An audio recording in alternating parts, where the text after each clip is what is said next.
Good to have you with us here on the South African Morning. Cybercrime, still a huge issue, and it's continuing to be all too common in our country. We are among the top 10 countries which experienced a high number of cybercrimes in the past year. Made worse, of course, because of lockdown. A lot of us working from home and online platforms. It's based on research done by security firm Surfshark. Well, joining me is a cybersecurity specialist, Shaun Pakade from ESET. Shaun, good to have you back on eNCA. Always a pleasure. So why are we still so bad at this? We all get told what to do, but we're still ranking in the top 10. Good morning. Where are we getting it wrong? Good morning, Gareth. I think when it comes to the cybersecurity topic, we need to start having a much more colloquial or a much more grassroots level conversation. Cybersecurity is something that is deemed to be very complicated and very complex in terms of a topic. So I think, the first thing that we need to do is to start to dissect what cybersecurity is, because we are in the digital space, as we've seen the rise in the number of internet users in South Africa. Just to give you a picture of the rise or the density in terms of internet users, we're sitting on 12 users in 1 million internet users in 2016. We're currently sitting at 50 in the current moment. So this means that there's been a surge in terms of the internet users. So what the conversation should then be is how do we conscientize our people, or how do we better our digital literacy so that we don't fall victims of cybercrime?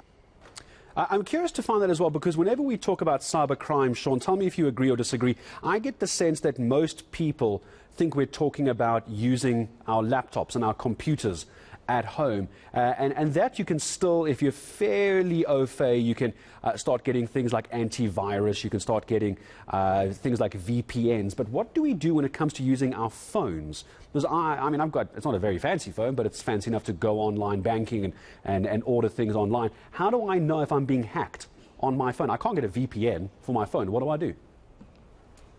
So I think when you look at the number of internet users, which has increased tremendously, almost to about 80% of the population of South Africa in the current moment, is that about 80%, if not 70% of that, is internet users that use the internet primarily through mobile phones.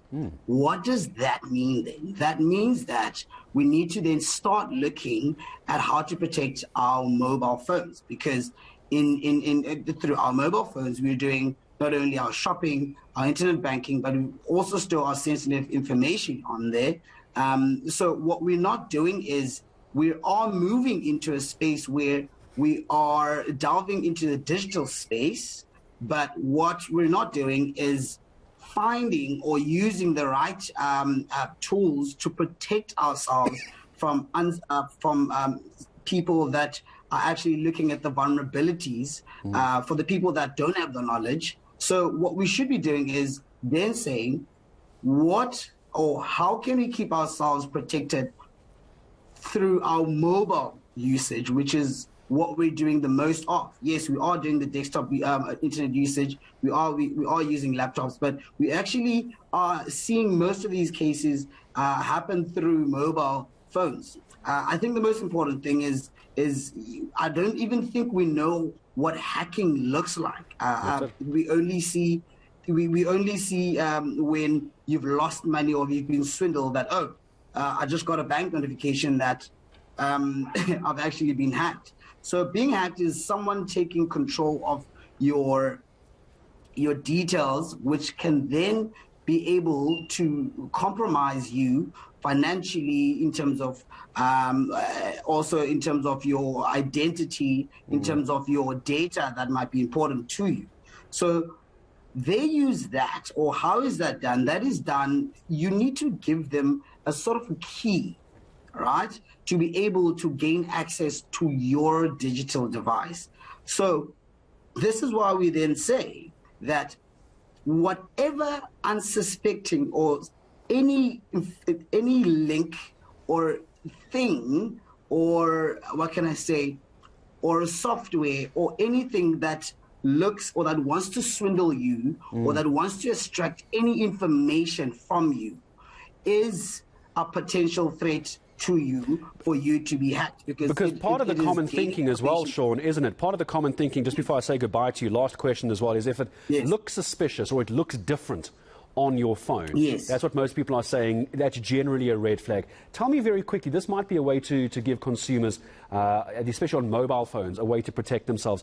I'm not a fan of these public hotspots because I can't help but think that's where information is being picked up. I understand data is expensive and we all want to use free Wi-Fi, but I'm not a fan of them. Very briefly, could that not be a way to maybe protect yourself? Definitely. You want to stay away from public hotspots.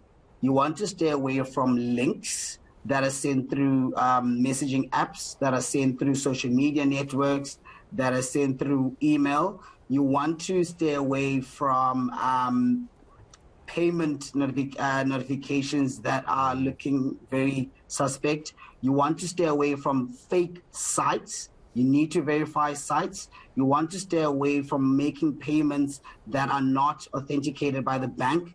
What you want to do is you want to have a stronger password. You want to have a multi-factor authentication method set in place after your password. You want to have a software that is going to protect your digital devices when you're not protecting it. You want to start looking at trends of how to protect yourself online, and you want to basically not click at fake adverts.